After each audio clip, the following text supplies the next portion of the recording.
Hey, I'm Matt Manny. Thanks so much for joining me for this sixth session, this last and final session of our Dare to Dream study together. I'm so excited that you have gotten this far with your small group, or maybe you're studying this on your own. Go ahead and turn to page 79 in your study guide, and we're going to look there. Session 6, what is going to be the practice of my life? Mark chapter 8, verse 35, our key verse for this session is this: if you try to hang on to your life, you'll lose it, but if you give up your life for my sake and for the good news, you will save it. There's a lot of things we grasp for and that we long for, and we've studied that theme all throughout this series as we look for our purpose, trying to find our worth. Why are we on this earth? And that's lived out really in a dream that we have in our hearts and minds. Many times as a young child, there's things that we aspire to be, things that we want to do. And we've discussed in depth about how it's one thing to pursue our dream, but it's a whole other ballgame to pursue the God-given dream that God has placed within us. As we're coming into this final session, I hope you've been encouraged, and then as well that you've been able to use the Dream Journal as a supplemental material for you. Going through that, if you have not gotten a chance to get a hold of that, that's a great resource that actually coincides with this material in this study guide. And it's really about taking what God has laid on your heart, the goals and dreams, whether it's dealing with improving a relationship or pursuing a dream of starting a business or whatever goal it might be, that you can couple what we've talked about here in this study and then put it into daily practice. And really the journal is an accountability tool to go ahead and facilitate reaching for those goals and dreams. And with that, giving you lots of scriptures on a daily basis where you can have a whole list of encouragements, of promises from God, affirmations from the scriptures to really encourage you to go ahead and continue to pursue your dreams. As well, to kind of pursue those dreams and keep the accountability of your small group going as well. If you have not read the session overview, go ahead and read that. As well, our teaching scripture. You can pause the video for just a moment and then join me back once you have someone read the scripture for this week, Mark 8:34-37, and then we'll jump into the session teaching. As we jump in here, we'll look at the video teaching. We've talked about how God gives us this incredible dream, and then it starts out with God as the priority for our life, and it goes through that dreams happen with people, dreams take shape with principles, they make an impact with purpose, they're fueled by passion, and then, as we come to today, dreams come to life with practice. It's one thing to talk about a dream, it's a whole nother thing to go ahead and to actually see it come to life, to see it come to fruition. We've said this before, we've got a saying around this house, around for our family and for our ministry, is do it first, then talk about it. To do it first, it's easy to talk about things. We get the dopamine rush in our head, we feel good about it, we've talked about it, but then sometimes it's hard for the follow through. And that's one of the curses of a dream, of being maybe a visionary, where you like to talk about ideas and things, but really it's about the follow through, to put your money where your mouth is, to really go after what you've said. Instead of just talking about doing something, it's actually to go ahead and do it. As we look there, Matthew chapter 8, verse 35, again, our theme verse: if you hang on to your life, if you just talk about doing things, if you're just grasping at things, you're not willing to take a step and trust God, take a step of faith, he says there, you're going to lose it in the end.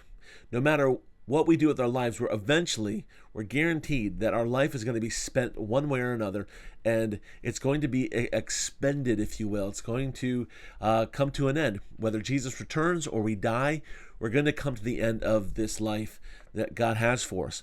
And so Jesus goes on and says, but if you give up your life for my sake, now, for the sake of the good news, you will save it. What does he mean there? Does he mean that when we do good things, that's how we get into heaven? No, that's not how salvation works. Salvation is by grace through faith. It's putting our faith and trust in Jesus Christ. But he's saying you're going to expend your life and you're going to lose it eventually. So if you're going to lose it for me. Give it away. Expend that energy, that time that you spend here on this earth, instead of wasting it on things that don't matter, instead of getting caught up in the mundane and the tyranny of the urgent, instead of spending our lives and then looking back with regret of, well, what difference did I really make with my life? Jesus is calling us to say, live a life that's worth writing about. Live a life that's worth talking about. Live a life that when you look back, you can say, I have great joy and celebration, and I can reminisce over the good things that God has done because I pursued what God had called me to do. I pursued a dream that God put in my heart. So we look there. What does your life communicate? What will the story of your life communicate? The courage to step forward and face your fears, it's courage calling you. Christ is calling you to take a step of faith, a step of courage to live out your God-given dream. So there's 6 messages that of the practice of our life that the practice of our life communicates. 6 messages the practice of our life communicates. And it really comes back to that last statement there on page 84, that people must know. Ultimately, the life message that we have is people must know about Jesus. And so what do? Well, we first start off with number 1 there on page 85, a message of hope in Jesus. A message of hope in Jesus. Our life story, at some point, we have to realize our life story, it's got to be bigger than us. We have to find a cause bigger than ourselves to live for. And we're too small of a cause to live for because it's not that exciting, you know? You see somebody and they're talking about themselves and they're focused on themselves and they're kind of a me monster and they're a taker, they're not a giver with their life. It's all about them. They ask you a question and then just as you're about to respond, they start talking about themselves. Jesus encourages us here that our lives are supposed to be lived in giving people a hope that there's something more.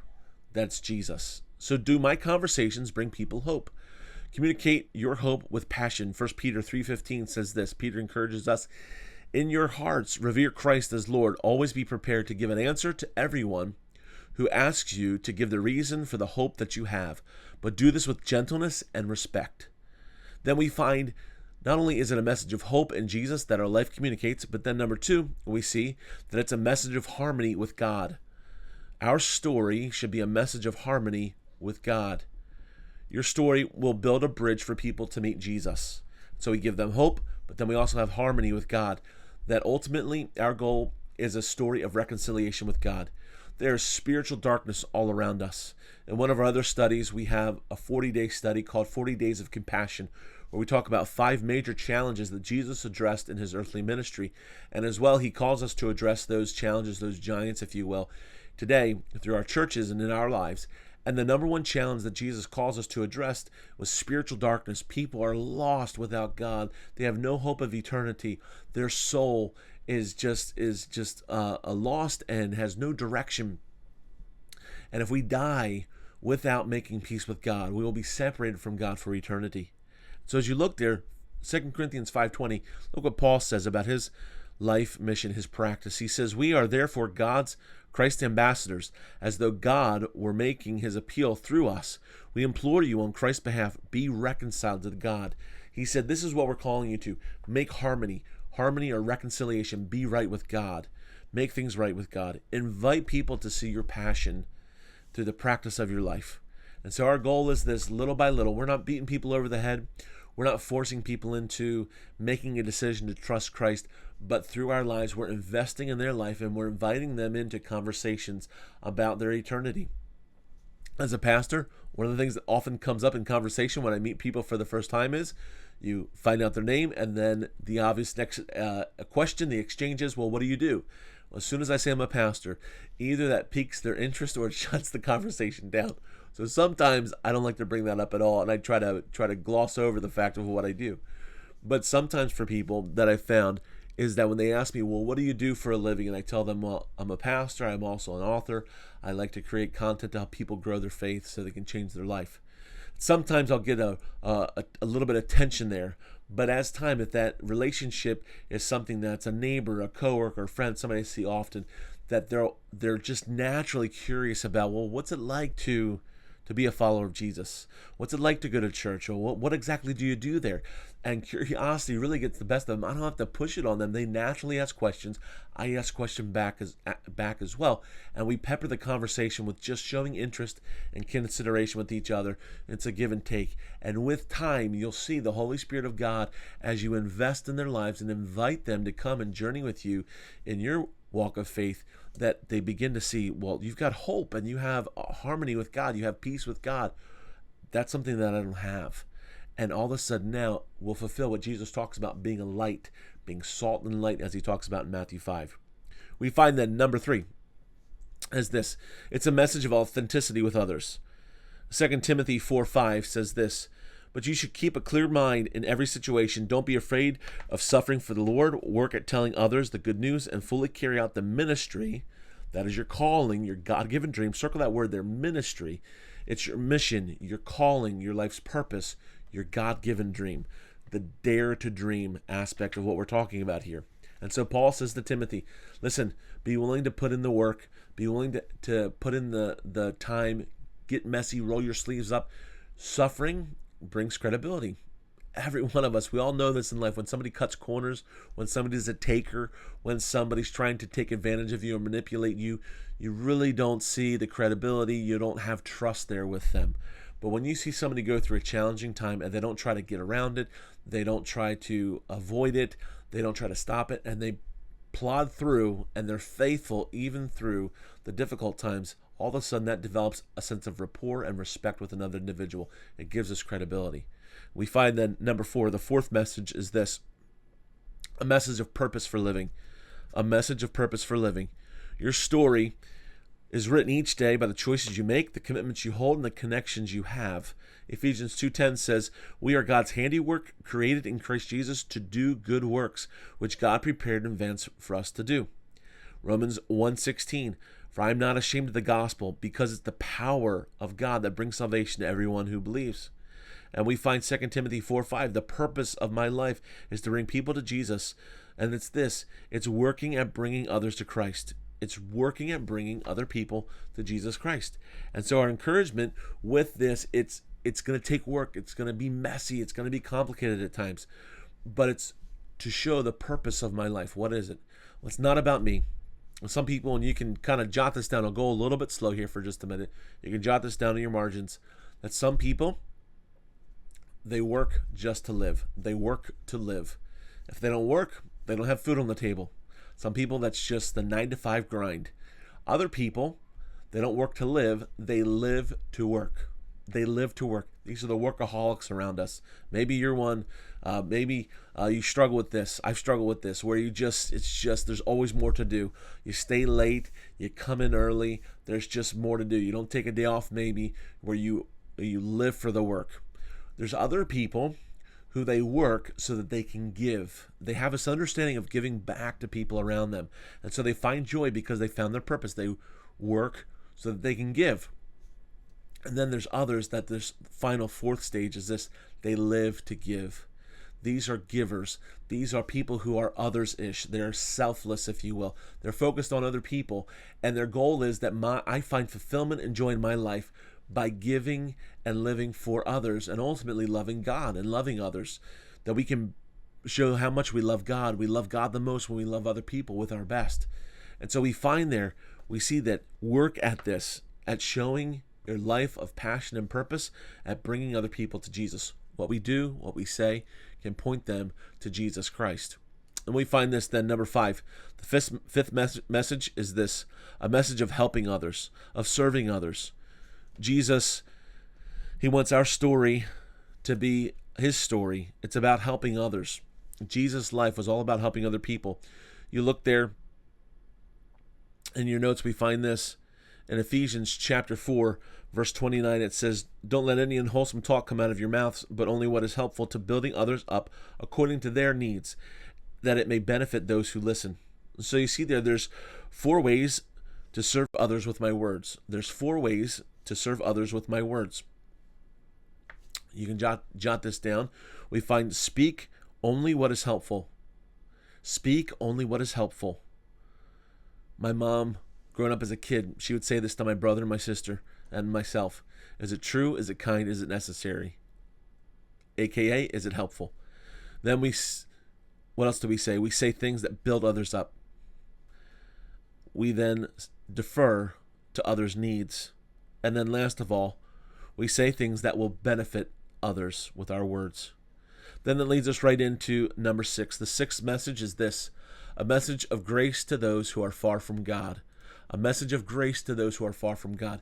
Sometimes it's easy for us to have this preconceived notion, this idea that we have these high expectations. It's kind of like everybody at work, if you have a department that you work in, or other coworkers that are kind of on the same pay scale as you, or have similar responsibility to you, as you. Maybe you work with a team of individuals. There are these expectations for everybody to pull their weight. It's the idea, hey, everybody got the employee handbook and the standard operating procedures that we're supposed to do at this workplace. And so when somebody doesn't live up to that expectation, we get frustrated with them because they should know better, is the sentiment we have, the thought process. When it comes to following our faith, what we believe as followers of Jesus is very different from what people believe that do not follow Jesus. We're not on the same page. We don't have the same values, beliefs, behaviors, and choices. And so when it comes to it, we have to show grace to people. We shouldn't expect them to be living as you and I would be living, who are following Jesus with full passion and pursuit. And so we see there in Colossians 4:5-6, use your heads as you live and work among outsiders. Outsiders being somebody who's not a follower of Jesus. Don't miss a trick. Don't make the most of every opportunity. Be gracious in your speech. The goal is to bring out the best in others in a conversation, not put them down, not cut them out. It's the idea of Hellmann's mayonnaise. Bring out the Hellmann's and you bring out the best. And so mayo your relationships, if you will. Mayonnaise your words, so that it brings out the best in other people. So where do we start? A couple of things that are exciting that we do in our rhythms for our family, and then also for our church, is what we call our front yard mission. Where do you start in your front yard? It's really simple. Start with your neighbors. In Luke 8:39, Jesus tells this man, go back home and tell people how much God has done for you. So the man ran all over town telling how much Jesus had done for him. It's super simple. Jesus says, go tell everybody. And what does he do? He tells everybody. Start just with getting your neighbors' names. If you don't know your neighbors, get to know them. Find out their name. Find out what their family makeup is like. Are they married? Do they have kids? And a lot of this stuff we can do by observation, but it's another step to go ahead and engage those people around us. Talk to your coworkers. Talk to the people that you see on a consistent basis at the grocery store where you shop, or the gym where you work out, or the places that the restaurants you go to, and maybe you order out a takeout on maybe a regular basis. Who are those people? What are their names? What are their lives like? Show interest beyond just the, hey, thanks for what you did for me. Let me take my food and go. We see this. What's in store though? God's got a promise for us. Jesus, he says, let me assure you that no one has ever given up anything that for love of me and to tell others the good news, who won't be given back 100 times over. And our encouragement is this. We ask the question then, where should my God-given dream, what should it tell people? It should tell people three things. Number one, I'm forgiven. Number two, I have a purpose for living. And then number three, I have a home in heaven. My dream should be fueled by this understanding. I have nothing to lose. And so because I have nothing to lose, I don't have to feel guilty because God's forgiven me. And then number two, it should be this, that I have nothing to prove because my affirmation and my worth comes from God. And then we find this, that because I have a home in heaven, that I have nothing to hide. I have this joy and this fulfillment that I'm going to be going to heaven one day. And because of that, that's the source of our joy and comfort, knowing that God has forgiven us, that he's given us a purpose and a home in heaven, that is living out our God-given dream. And so whatever it is, how God's wired you, that connects you from where you are to those three statements of this, that ultimately our purpose is living out, is showing people that we have nothing to hide, nothing to lose, nothing to prove. Hey, thanks so much for watching with me for this 6-session series on Dare to Dream. I'd encourage you, let us know if you follow us online at Manny Resources, or as well, you can go ahead and leave a rating and review on Amazon on these resources. That's a great way to get these books, study guides, devotionals, and journals into the hands of other people, and lets them know how it helped you encourage and grow your faith. Thanks so much for watching. We encourage you, if you need another resource, another study, to go ahead and check out the backlist in the back of the book for other great resources to help you grow your faith, to change your life. Thanks so much for watching.